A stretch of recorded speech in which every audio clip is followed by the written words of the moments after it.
Devam ediyor mu?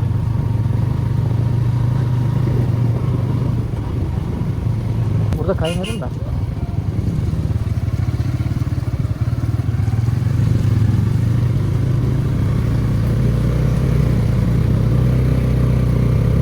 Tamam. Ama burası daha iyi işte. Belki bizi nereye götürüyor öyle?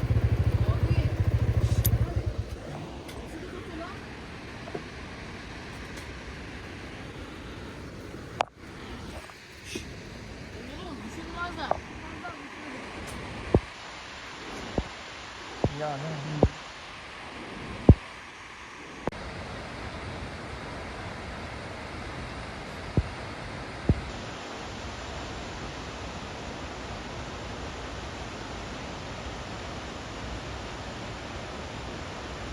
Mumla.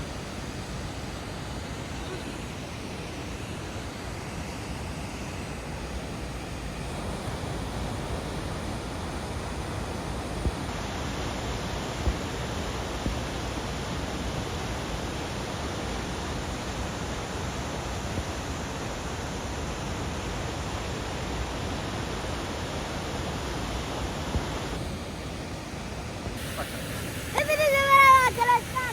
Bugün Suskun'un seyahatindeyiz. Türkiye'nin en büyük seyahati. Burası çok güzel. Büyük.